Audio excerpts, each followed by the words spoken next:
Assalamualaikum warahmatullahi wabarakatuh.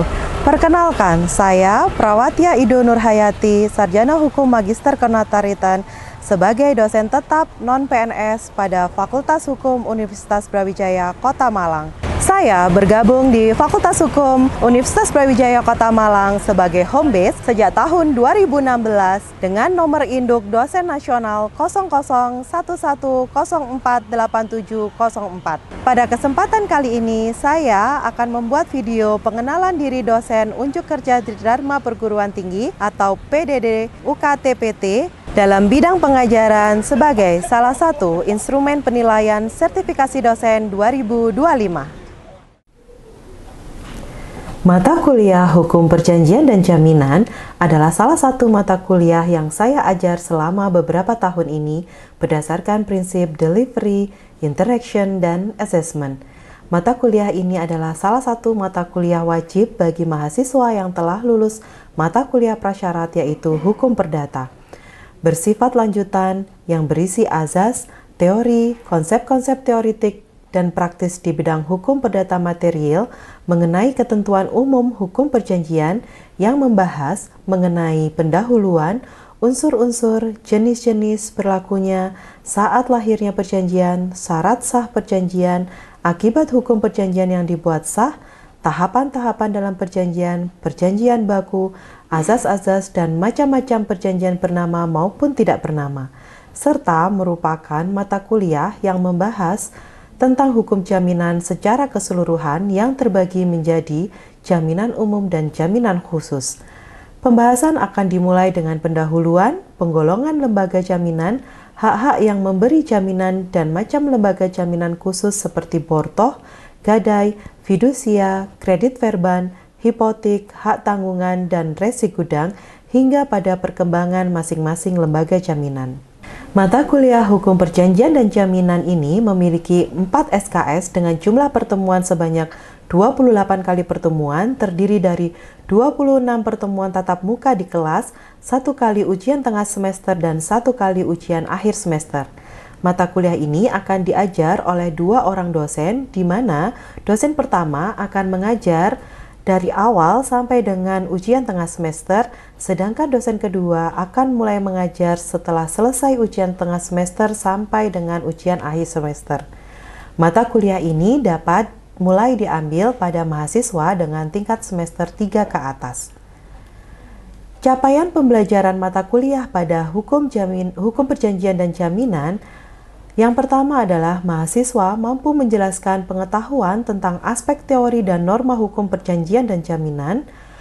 Yang kedua, mahasiswa mampu menjelaskan pengertian hukum perjanjian, unsur-unsur, jenis-jenis berlakunya saat lahirnya perjanjian, syarat sah perjanjian, akibat hukum perjanjian yang dibuat sah, tahapan perjanjian, perjanjian baku, azas-azas, dan macam-macam perjanjian bernama maupun tidak bernama.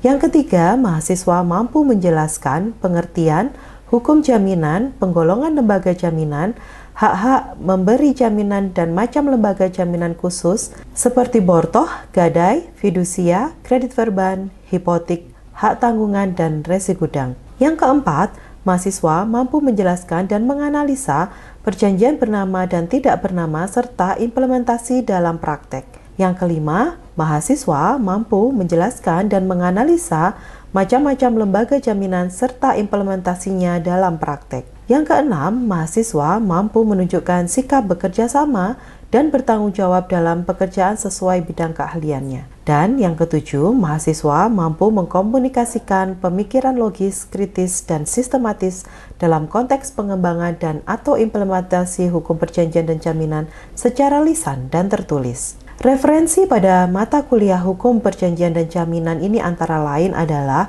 Kitab Undang-Undang Hukum Perdata pada buku kedua dan buku ketiga, Undang-Undang Nomor 4 Tahun 1996 tentang Hak Tanggungan Atas Tanah, Undang-Undang Nomor 10 Tahun 1998 tentang Perbankan, Undang-Undang Nomor 42 Tahun 99 tentang Jaminan Fidusia, Undang-Undang Nomor 9 Tahun 2006 tentang Sistem Resi Gudang, Peraturan Pemerintah Nomor 42 Tahun 2007 tentang Waralaba, dan masih banyak pelengkap pada referensi mata kuliah perjanjian dan jaminan ini. Yang pertama yaitu adalah buku Hukum Perjanjian karya Abdul Qadir Muhammad, Segi Hukum Lembaga Keuangan dan Pembiayaan karya Abdul Qadir Muhammad, Hukum Hak Tanggungan karya Andrian Sutedi, Waralaba dalam Seri Hukum Bisnis karya Gunawan Wijaya, Hukum Perikatan karya J. Satrio, Hukum Jaminan dan Jaminan Kebendaan Fidusia karya J. Satrio, Hukum Jaminan Hak-Hak Jaminan Kebendaan karya J. Satrio, Hak Istimewa Gadai dan Hipotek karya Kartini Mujadi dan Gunawan Wijaya. Media pembelajaran pada mata kuliah ini adalah menggunakan PowerPoint dan juga Google Classroom sebagai sarana pengumpulan tugas. Dalam hal interaksi,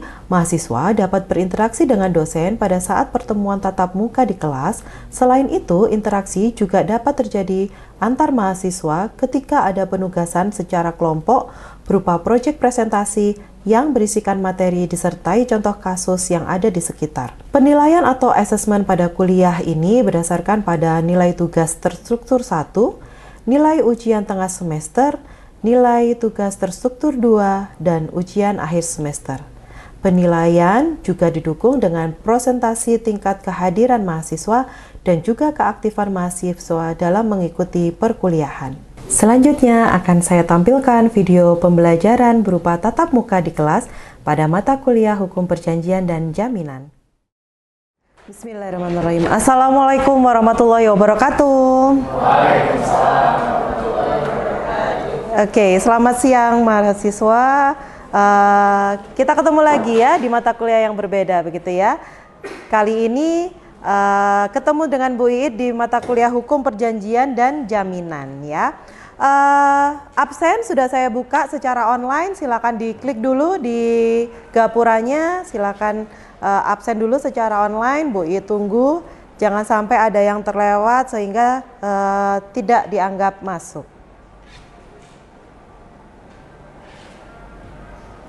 Oke.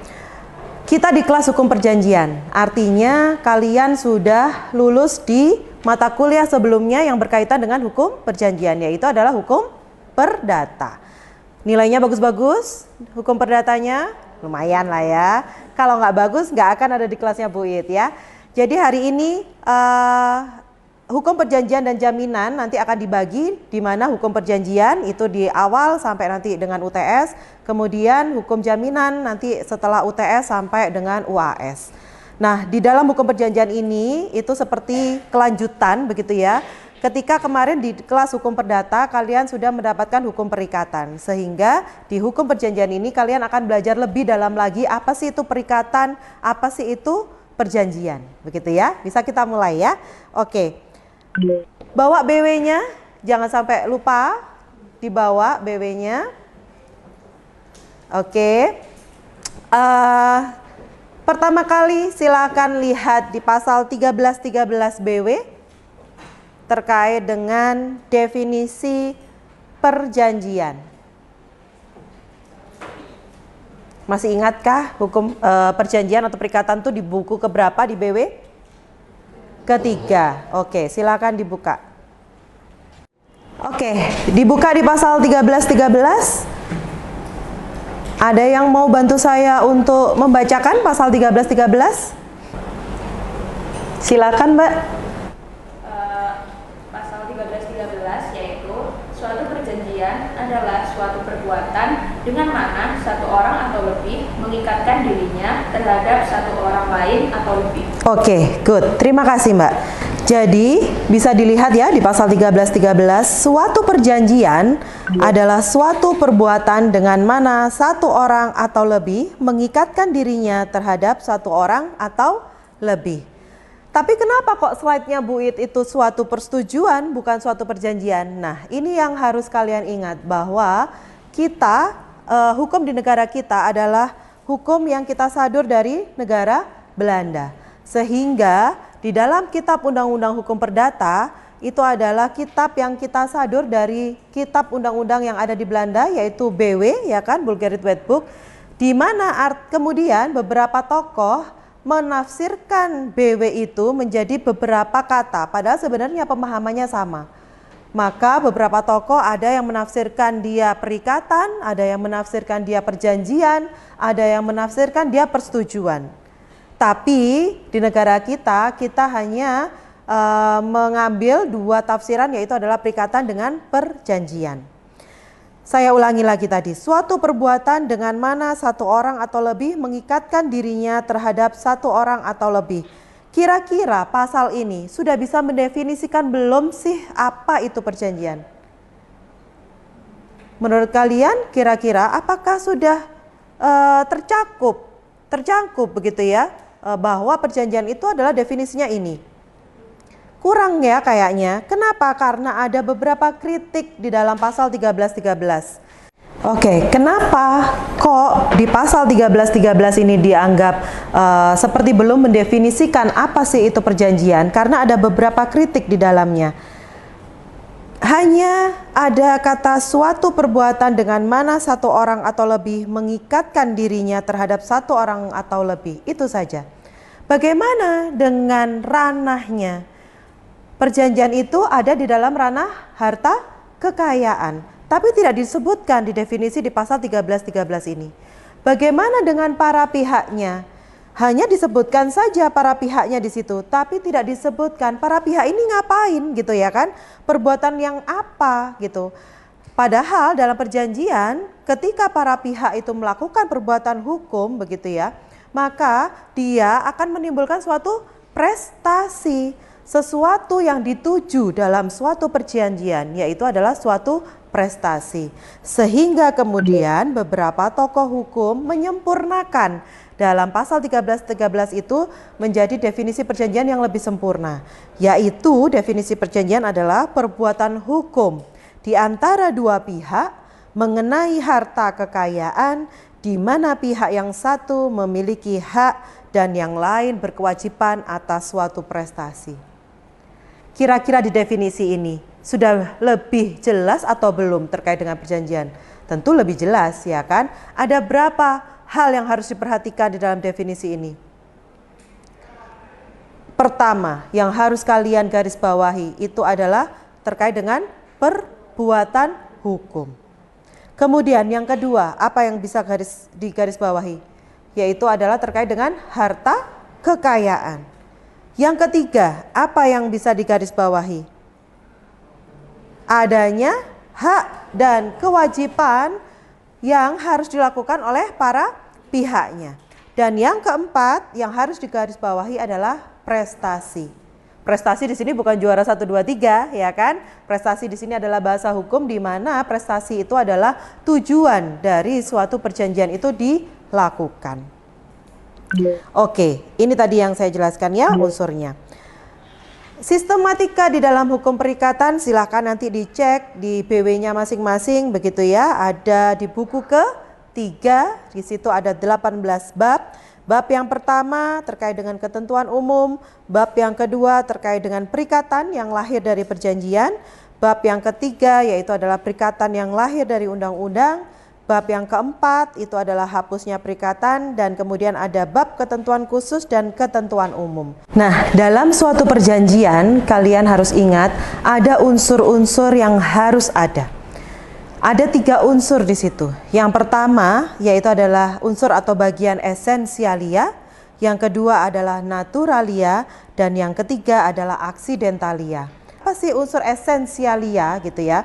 Unsur esensialia adalah unsur yang wajib ada dalam suatu perjanjian. Artinya unsur itu tidak boleh kita abaikan. Dia harus selalu ada di dalam suatu perjanjian. Contoh di sini misalnya adalah perjanjian jual beli. Apa kira-kira unsur esensialia atau unsur yang wajib ada dalam suatu perjanjian jual beli? Yaitu ada barang dan harga. Kita harus, para pihak begitu ya, kita sebagai para pihak harus menentukan barangnya apa dan harganya berapa. Itu termasuk dalam unsur esensialia. Bagaimana dengan perjanjian tukar-menukar? Perjanjian tukar-menukar, maka unsur yang harus ada di situ adalah unsur barang dengan barang begitu ya, karena dia barter, tukar menukar. Tapi saat ini perjanjian tukar menukar ini sudah nggak ada kayak kan? Kenapa kok nggak ada lagi Bu? Karena dirasa unsur keadilannya tidak memenuhi begitu ya. Karena ketika tukar menukar barang, maka barang yang ditukar itu harus sesuai, baik itu nilainya, baik itu nilai secara ekonominya begitu ya, ataupun nilai manfaatnya. Jual beli rumah itu unsur pokoknya tadi adalah barang dengan harga. Maka perjanjian pokoknya itu adalah rumahnya saja. Bagaimana kemudian ternyata ada case begitu ya, jual beli rumahnya itu disertakan juga dengan perabotannya misalnya. Boleh nggak? Boleh aja begitu ya kan. Sehingga jual belinya adalah rumah beserta dengan isinya begitu ya, dengan perabotannya. Misalnya yang punya rumah sudah nggak pengen dengan sofanya, dengan tempat tidurnya begitu ya.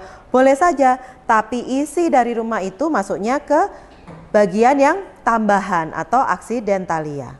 Nah, selain dengan bagian-bagian atau unsur-unsur perjanjian tadi, ketika kalian nanti suatu saat melakukan suatu perjanjian, apapun itu perjanjiannya, begitu ya. Nanti habis ini kita diskusi terkait dengan macam-macam perjanjian ya.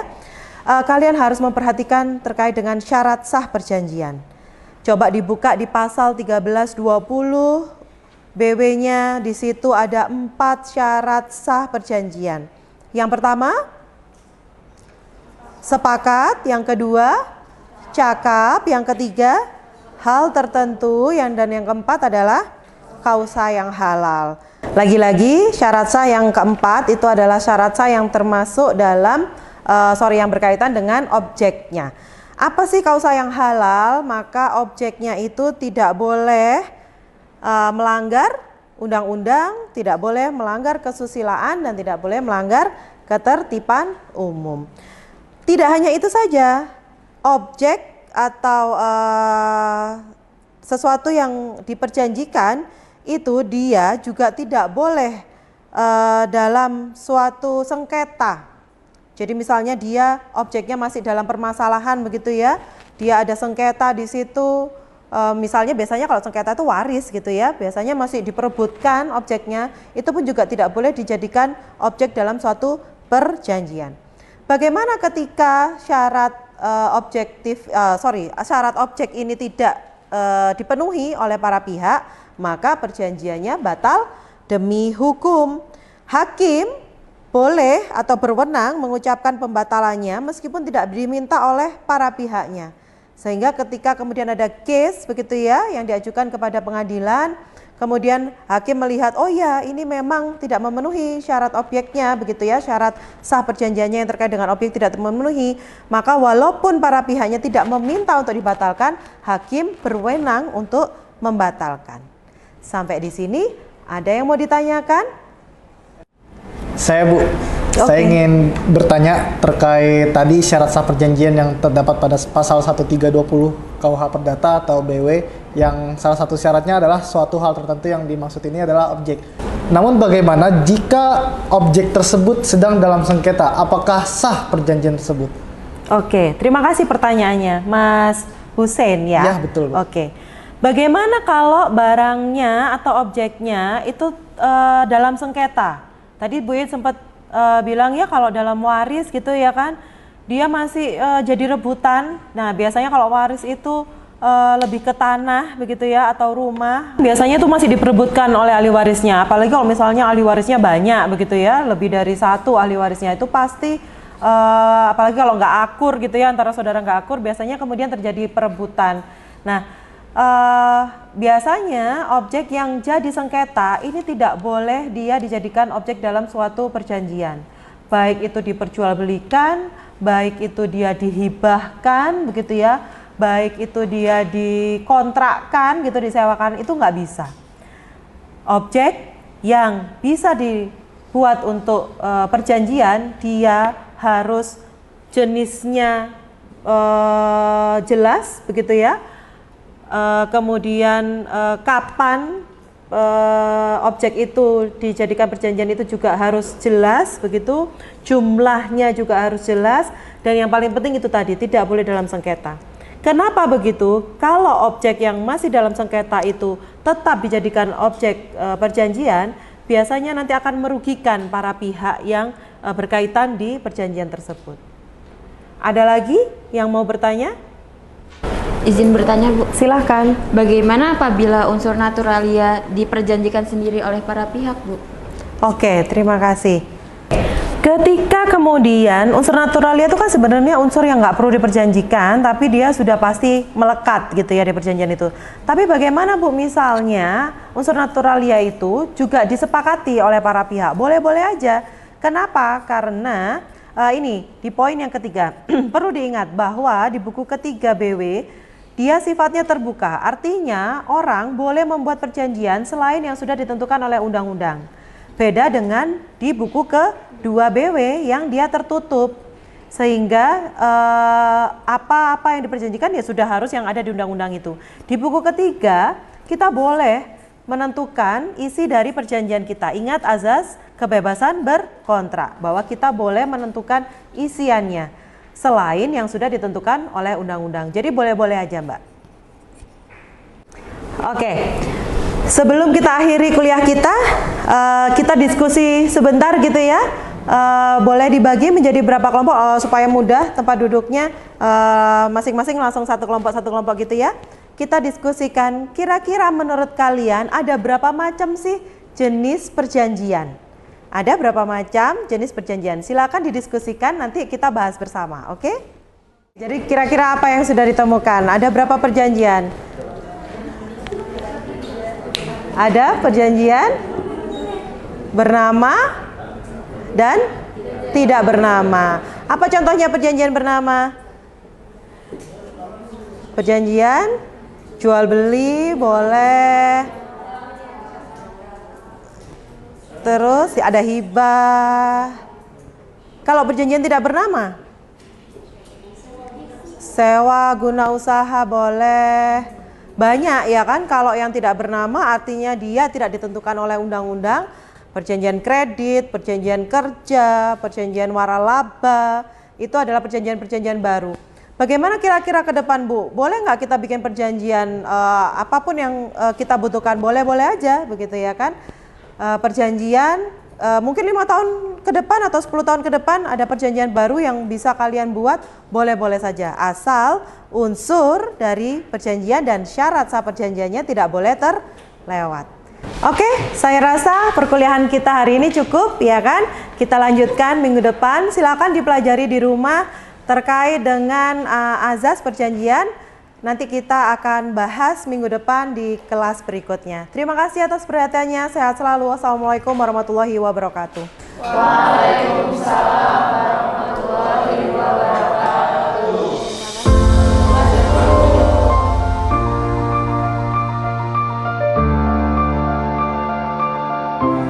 Demikian video pengenalan diri dosen unjuk kerja Tridharma Perguruan Tinggi dalam bidang pengajaran. Semoga video yang saya tampilkan dapat bermanfaat dan menjadi asesmen pada sertifikasi dosen tahun 2025.